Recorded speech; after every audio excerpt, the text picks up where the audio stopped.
Hello and welcome to Find Out Nation. I'm one of your hosts, Jamie. I'm your host, Nicole.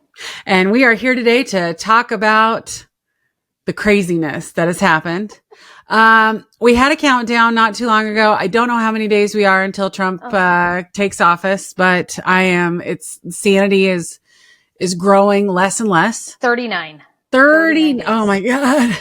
Yeah, 39. Like I felt better when we ready to go at the beginning of every show. You're right. We should.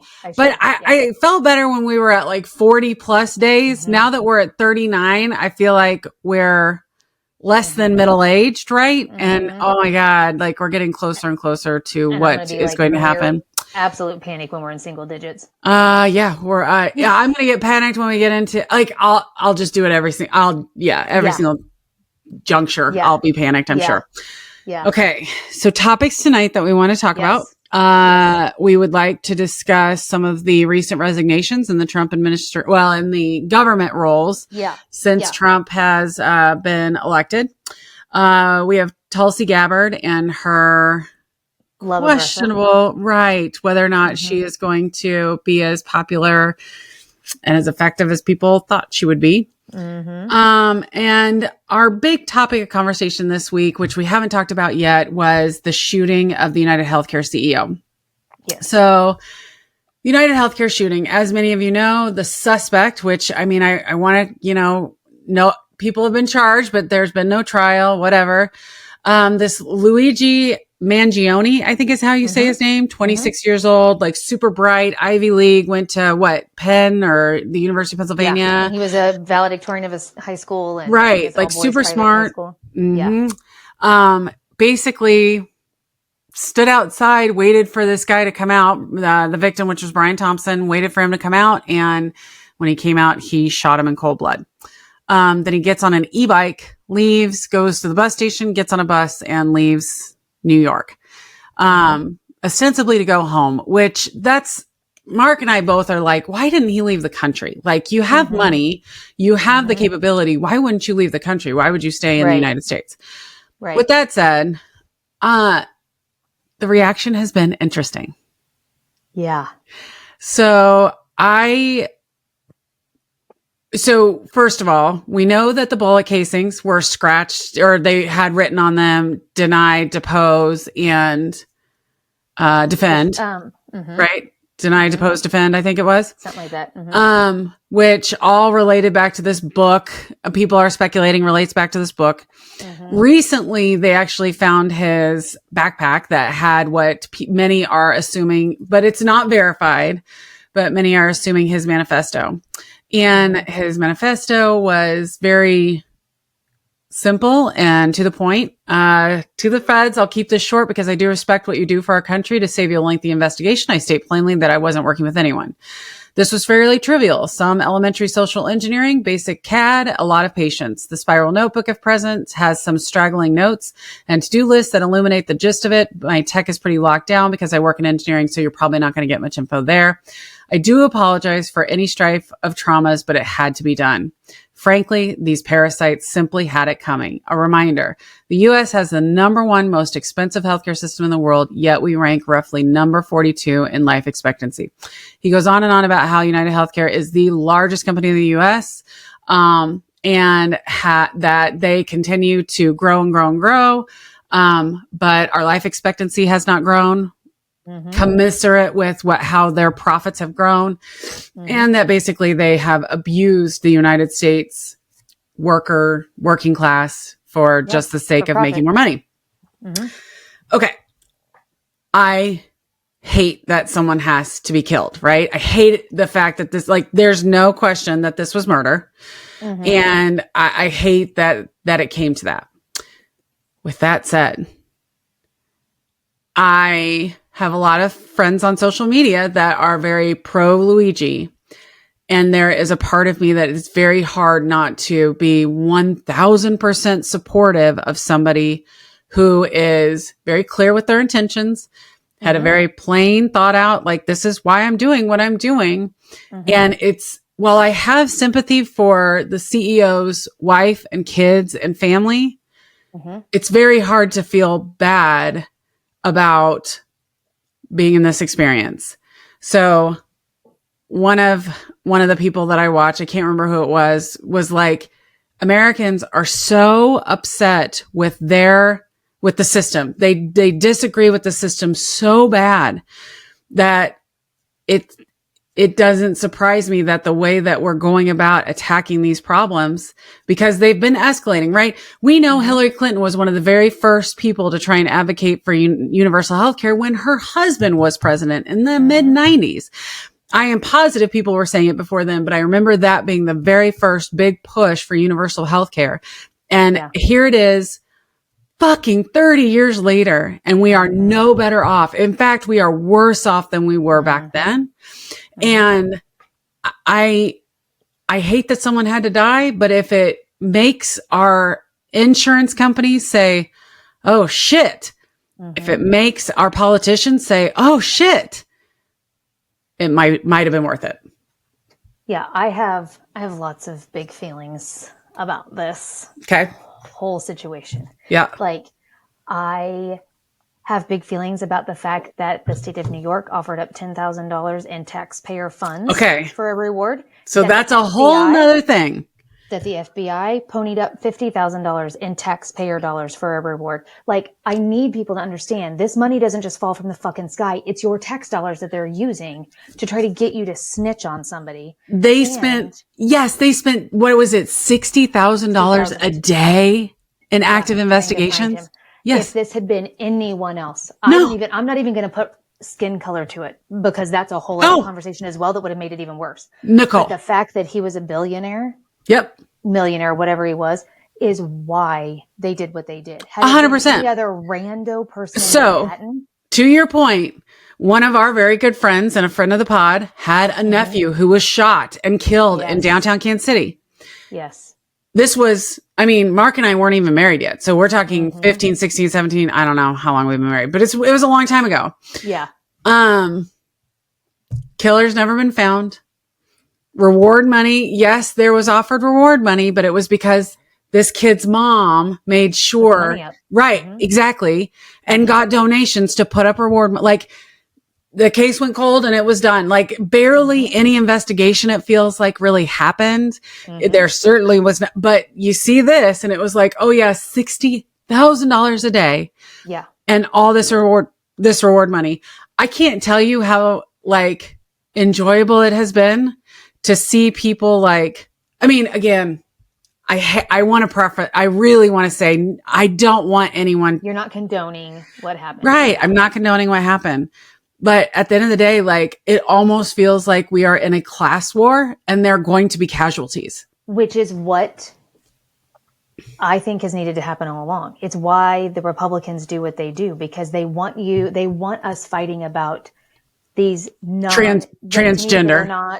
They're non-issues, because if we really banded together over our real issues, we'd start taking them all out one by one. That's right. And this, like, sorry, go ahead. Sorry. No, okay, go ahead.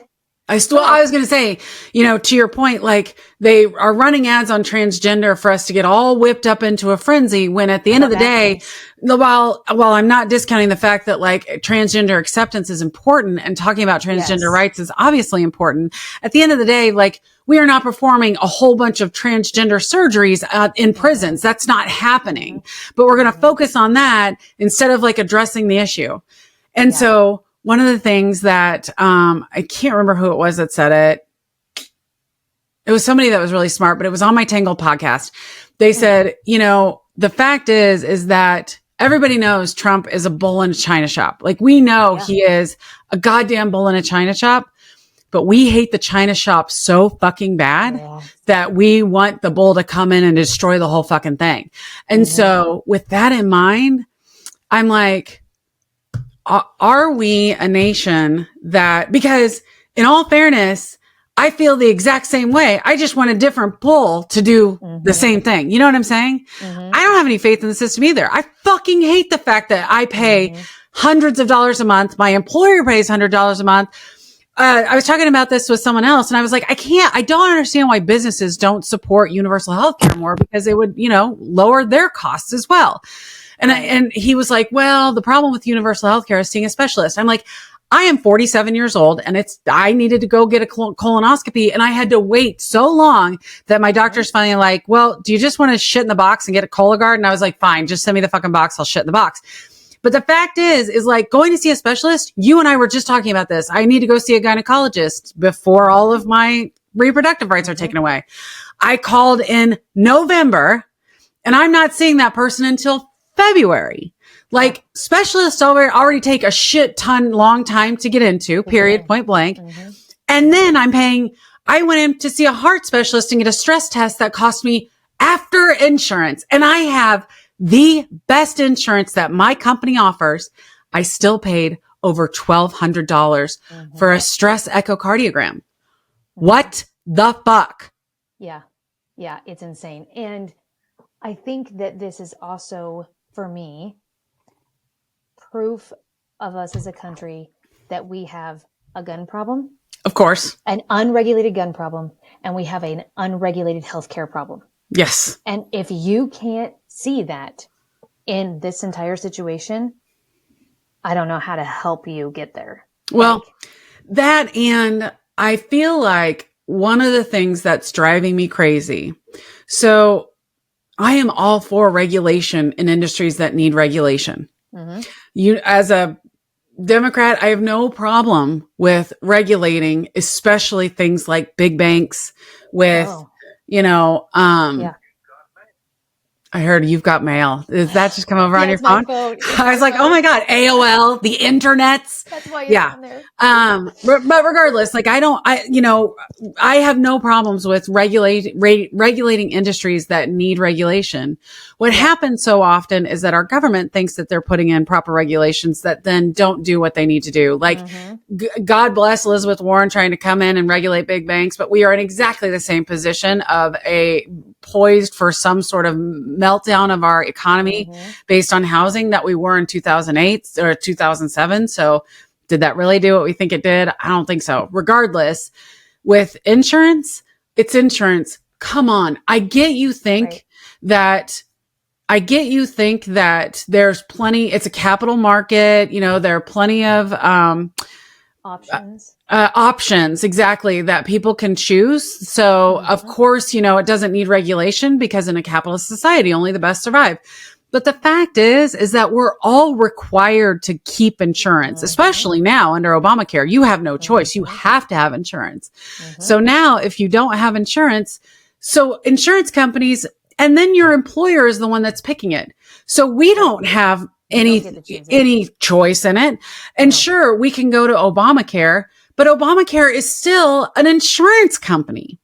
So there's no alternative than to go to a company that gets paid $1 bajillion and still barely provides us. I saw a statistic, and I don't know if this is accurate because I saw it on like Facebook. So please don't whatever. Don't come for me. Yeah, don't come for me in the comments if this is wrong. But it said something like the total amount of out-of-patient costs for cancer treatments in 19 was like $16 million. And the total profits of, I think it was United Healthcare alone, was like $70 million. So it was like they could make $20 million less and cover 100% the cost of all cancer treatments in a year for everyone. And that to me, if you are a CEO, I get you're beholden to stakeholders, to shareholders, and I get you're beholden to a board. But there is something morally corruptible if you hear that statistic and you are not, and don't tell me that you're not looking at those type of statistics when you're the CEO of the goddamn company. Right. If you are not like making the decision to say, this is fucked up, we need to approve all cancer treatments, period. Like, I get the idea of having to go through hoops to get like, I'm on Zepbound for weight loss. I get it's a weight loss drug, and I get there are alternative methods to try and lose weight. I had to jump through a lot of hoops to make sure that like my BMI was high enough. My doctor was looking at me. I was going through nutritional counseling as well. I get it. I totally get that. I hate it, but I get it because there are plenty of real housewives out there that are like, write me a prescription and, and that they're like, no, there's a shortage of these drugs. They also treat diabetes and diabetics need the drugs. So whatever. But cancer? Are you fucking kidding me? Cancer? If I have cancer, my treatment should be covered 100%. I saw another meme that was like, hey, I'm really sickened. It's none of our rights to decide who gets to live or die. That's the AI generated decision maker of insurance companies. Yeah. And I was like, that's absolutely correct. I've been talking for a long time. You talk. You're fine. I think it also kills me when I see people online and hear in the news, and Josh Shapiro, this really fucking torqued me off when he was like, violence is never the answer. This is not okay. You, the signer of the rockets, when you stood next to Zelensky in September, you signed a fucking rocket, Shapiro. Fucking save me the dramatics of violence is never the answer. What about Kyle fucking Rittenhouse? I mean, Kyle Rittenhouse was their goddamn poster child for a summer. Are you fucking kidding me? I know. Fucking save me. Spare me your pearl clutching, you fucktards. I don't want to hear it. And I would love to think that this might be an awakening of some sort. I don't think it will be, because they will figure out a way to twist this into he was an outlier. He was obsessed with Ted Kaczynski, like you're already seeing all that come out, you know, and so he's a lone wolf because that's what they love to say, so that we don't have to make any changes and we can just go back to pretending like there's not a bigger message here to be learned. I agree. From what has happened. I agree, but I will say that I don't think social media users, I don't know that they can deny the social media response to this, especially as we continue going through like the trial. I even have like, oh yeah, that was something else I remembered. Yeah, go ahead. Because I even have, so one of the places in Kansas City that I love to go to, and I like hate to call them out because I don't want to put them on blast for anyone that wants to like just, you know, flame them, but they posted, because they have like a game, they have a game space, and they posted, oh, he was at our place on this and such on the day of the shooting, right? Like, that's right. And so that's like popping up over and over. Oh, he was at this place. Oh, he was at my house. Oh, he was with, you know, whatever. And so like everyone's talking about giving an alibi, whatever. So that's my thing. And like, there were like jabs thrown about, oh, McDonald's are snitches. You don't get snitched Burger on King. when you, Burger King. And Taco Bell did too. Social media. Taco Bell did too. Snitches. Yeah. We don't call the cops. That's what they said. Yeah. So I know his lawyer was out, was giving an interview, and someone was asking him about all the donations that are coming in because people are wanting to donate to his legal fund, and how people are saying like, you shouldn't do that. This is horrible, blah, blah, blah. And I thought this guy had a very valid point. He's like, I don't know. People donated to a convicted felon that's getting ready to take the White House, and nobody seemed to think twice about it. That's exactly and that correct. Man bragged about being able to shoot somebody in the middle of Fifth Avenue and it would be just fine. Nicole, no fucking shit. We saw that's where the whole like spare me. That's right. Your outrage. Exactly. We saw t-shirts that said, I voted for the felon. So go fuck yourselves.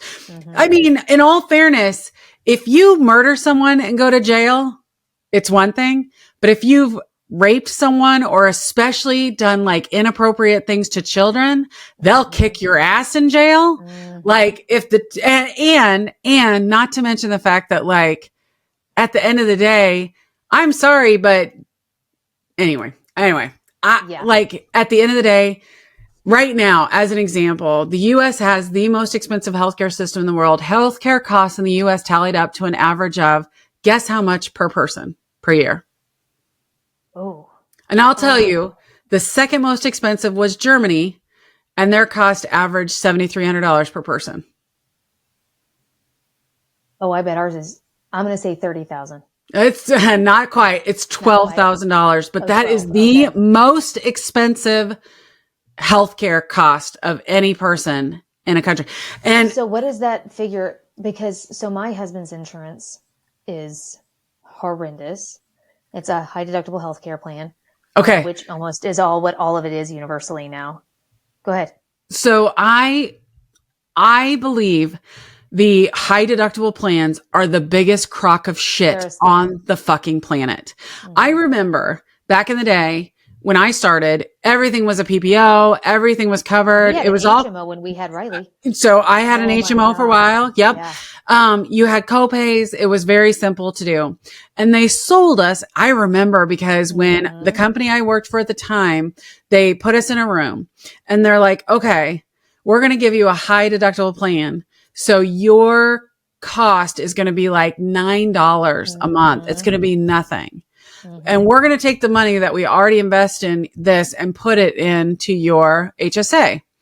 And at the time I remember thinking, that's awesome, but I don't want to yes, an HSA is great because then basically you can use that for the rest of your life whenever you need, whatever. It's your money. That's right. Yeah. It's your money. So I'm like, okay, that's great. But I have been a plus size woman my whole life. For a while I was a smoker. I'm like, you never know what kind of medical issues could crop up. I'm a klutz. I fell down twice last year, for Christ's sakes. I've lost my toenail. I am a klutz anyway. I've broken bones. I've done the whole thing, right? Yeah. So at the end of the day, I'm like, you know what? I'm going to stick with my regular, good plan. And not only have I seen that price increase, I have seen these insurance companies pushing to HSAs or these high deductible plans that have become just as expensive. So my company that I'm with now used to contribute, if you contributed $500, it would match. And it's gone down every year. And this year it's down to $100. And I'm like, that's going to get you nothing. That gets you nothing. Yeah. And so my company, because I'm going on our plan for 2025, we only have HSA plans except for one that is a regular PPO plan. And it is so outrageously expensive from your paycheck, you can't afford it. So the HSA plans are your only options. Jamie's company is the same way. Yep. But his company, so our family plan, our max out of pocket for the year is $16,000. Oh. 100% out of and that is on top of what we pay out of his paycheck, every paycheck. So we have to pay, we pay 100% up to a certain dollar amount. I can't remember now what it is. Then we go 80-20 until we get to that. I think it's a half of that. So I think we pay 100% up to 7,000 something. Oh, good Lord. Out of pocket. And then it goes 80-20 and 80-20 split until we get to that 16,000. And then once we hit that 16,000, then the insurance pays everything at 100% after that. So I told you at the beginning of this podcast, I am lucky enough that I can buy my way out of some bad things, which in this case, I am able to afford my PPO. Thank God. Yeah. And so almost everything has a copay, but I still my deductible. I think my deductible was $600, or maybe it was $1,200. No, I think it was $600 because I think it was my first round of Zepbound that I met my deductible. But then my max out of pocket is $1,500 because I'm on an individual plan. Mark's on his own plan with AJ. And luckily he works for a company that is unionized. So his insurance is so much better. The only problem is they don't cover my medication, which is why I stay on my company's plan that covers my medication. But at the end of the day, we have AJ and Mark on Mark's plan because as a unionized company, they're able to negotiate the price of, that's the only leverage that they have, right? That's the only ability we have.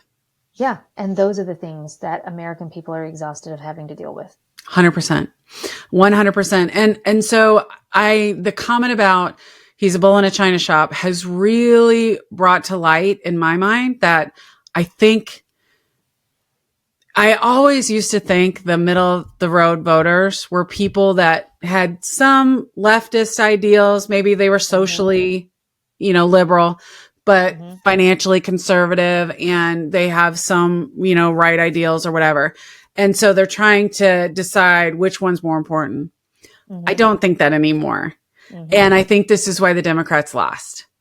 Yeah. I think that it comes down to people being so upset with the current system and how flawed and how biased it is towards rich motherfuckers that it's really deciding how to fix it. Who's going to blow it up the best? And that's why I think so many people were pro Bernie Sanders. And that's why there was such a mandate about, okay. And I think people believe that the president through executive order is going to be the office that can blow it up the most. You know what I'm saying?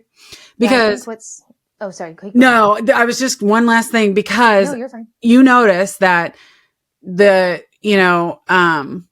House doesn't move very much. The Senate doesn't move very much. But I think that's because people don't see that as what is going to disrupt the system. Unlike the president, where they're like, through executive order, they're going to disrupt the system. So that's just my take. Yeah. And I think that is what's so frustrating to me, is because I know that our government could put a stop to this tomorrow if they really wanted to. But because those healthcare companies are some of their biggest fucking donors, they have no incentive. And I want everyone, all 6 of you that listen to us, I want all 6 of you to understand that when you are an elected official in this country at the federal level, we pay for their healthcare. They have universal healthcare as an elected government official at the federal level on our backs. That's right. They are not paying for their healthcare, and they have premium fucking healthcare that those of us underneath them do not have the luxury of having. Absolutely not. So bear that in mind, that also, whether that was part of Luigi's big manifesto or not, I look at it as that's also part of the problem. Oh, yeah. Well, to me, lobbying and lobbyists are such, you talk about parasites, and do I believe that insurance companies are parasites? 100%. Do I also believe that lobbyists are parasites? 100%. Now, I will say that I might not have a job tomorrow if the company I work for stops lobbying for the things that it lobbies for. With that said, do I still think lobbying and lobbyists and big money in elections is absolutely a fucking parasitic disease? Yes. I absolutely do. I absolutely do. Okay. So any other thoughts there? Like, are we... I think this is going to be the trial. I think this is going to be as big as OJ. I would have, if not bigger, because it's going to be huge. If not bigger. And I say that because now social media is so much more prevalent. It might be bigger than, to your point, this fucking OJ. Menendez brothers. It's going to be all of that. Like, it's huge, I think. Rodney King, like I think we'll this be podcasting about it. For sure. We'll be podcasting about it. For sure. Yeah. Okay. Next, we wanted to talk about the resignations since Trump. Oh, yeah. The ones that were announced this week. So Christopher Wray, that wasn't surprising. They don't get along at all. Were you surprised? He appointed him. No, but he appointed him in 2017. He did, but then they did not get along. Indeed. Yeah. So that one didn't surprise me. The FAA guy, Mike Whitaker. Yeah. Is that right? Yeah. I was surprised with that guy. Because I guess that's also presidentially appointed, which I did not realize. Yeah. Yeah. And hold on, because I was going to try to get the article that I was on. It wouldn't let me look at it. Oh, here, I'll get on this website. Yeah, it's interesting. Well, I am, for one, I am here for more resignations. I'll be interested to see what ends up happening with some of these. Yeah. Do you feel like, so Whitaker's only been in the position a year? Yeah. Well, that's what they said, was like, usually they last 5 years. And after 5 years, yeah. And after all, they're saying he will resign on Inauguration Day. So in the year he's been there, it's been nothing but that drama over Boeing. So did he come out and say that he is resigning specifically? Oh, okay. I hadn't seen that yet. I only saw like the headline that, hey, I've decided to resign. So this says he took a 5-year position in October of 23 at a troubled moment for the agency, over Boeing. Though the agency under his leadership appears to have arrested the alarming rate of near collisions since travel began, blah, blah, blah, it still faces significant ongoing challenges. Whitaker's departure is not exactly surprising. Rumors that he was considering his future at the agency have swirled for weeks, but the decision does come early in the tenure of what should have been a 5-year hitch, considering he didn't start until October of 23. Typically, the post is nonpartisan, and by law, the person who fills it must have experience in the industry in some form. Trump's first-term pick for the FAA was Steve Dixon, who served for years at Delta Airlines prior to filling the post. I don't... Yeah, so I'm not sure. I'm not sure if he's resigned. I would have to say nothing in this Politico article says that he's resigning simply because, unlike Christopher Wray, it's not coming out and saying it's because Trump won the election. But I find it interesting that the timing is weird. And you're choosing to resign on Inauguration Day. All signs point to yes. Yeah. I also am... it's interesting to me how many of Trump's other cabinet picks are kind of quieting their... So we were going to talk about Tulsi Gabbard. And one of the things that's surprising me about her is, she came out and she's like, I'm in full support of whatever Trump wants to do in Syria. And my thing there, and Pete Hegseth, he's like, oh, I'm okay with women serving in the military. Which... As long as they're serving me lunch. Exactly. That's probably true. As long as they're a nurse. Which Pete Hegseth, I don't think we covered in our last podcast. His mom thinks he's a terrible human being. Like, okay, not only that, but at that point, she wrote him the email, the note, whatever it was, saying, I can't believe I birthed you. I'm paraphrasing. I can't believe I spawned you. You're a fucking horrible human. Yeah. But then now she's trying to recant that because he's supposedly done some soul searching, which all signs point to no. He still has a drinking problem. We know he still has a drinking problem. Correct. Yeah. And he was at that point still saying, I don't think women should be in the military. And he sent this woman out to war for him. Yeah. Well, and I need you on the front lines, mama. Yeah. Yeah. And she's like, oh, there's so much misinformation going around. Jon Stewart is like, but you're the source of the information. You're the one that came out and said you are a woman hater. Like, come on. You don't get to say it's misinformation now because it's come to light and it's true. That's not the definition of misinformation. Right. But the thing is, and again, we're back to, I voted for a felon. Nobody cares. Right. Nobody cares. Is he an abusive, horrible, drunk spouse? Sure. But does anyone care? They don't care. Nope. Whatever they want to do, they want to do. And I think this is what is like telling about the times that we're in right now is that it really is about, even down to like picking RFK Jr. RFK Jr. is batshit crazy. We all know he's batshit crazy. Yep. But we also know that Big Pharma is a fucking non-regulated bullshit, total, complete, absolute parasitic or group of companies. We know that like FDA approval at this point is batshit crazy and it's all about money.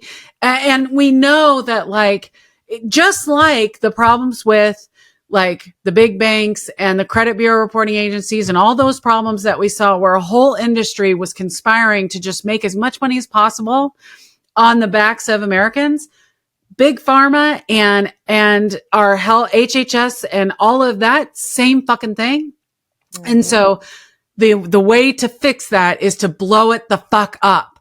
And I feel like that's why people are like, well, yeah, RFK Jr. is crazy, but at least he's going to come in and blow it the fuck up.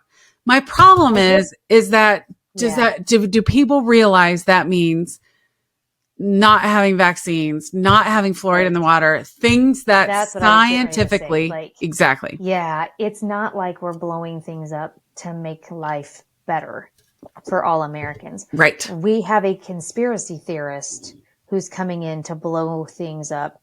and we're all going to suffer for it. Exactly. Exactly correct. And so I know we're not going to hit on. So just today it was announced that Trump is Times Person of the Year. Nicole has not canceled her subscription yet. So not yet, but I might have to. She might have to. I did read the interview today because I had the time. But in the interview, I'll be interested to see your response to that. So on our next podcast, we'll have to talk about it. Yeah. But in the interview, he said, Trump says, like, they ask him point blank, will you reverse the decision to grant vaccinations or to require vaccinations? And he very much was like, well, I want to listen to the science. I want to dig into the science because I don't. This from the man who said, inject bleach. Duh. So you don't. Right. So like, this is the problem is that the right answer? Probably. Like, is it the right answer to say we should learn about it? We should learn the science. We should understand the science, whatever. But the problem is when the science you're listening to is RFK Jr. and the articles he's putting in front of you, you're going to get the wrong science. And it's not science. It's made up bullshit. It's not real. And what we learned from the first go round with Trump is that typically whoever is in the room with him last, because he has such a limited cognitive ability to remember the things that he's told. And that's literally true. It's getting worse because he's getting older. Because he's getting old.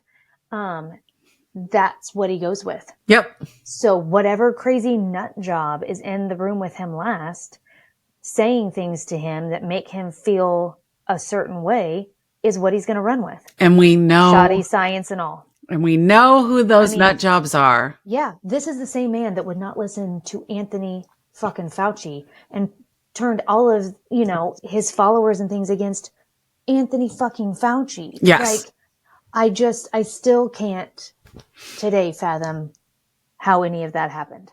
I really can't either. And so I have no faith. I have absolutely zero faith. Cause the thing is again, we know how he is.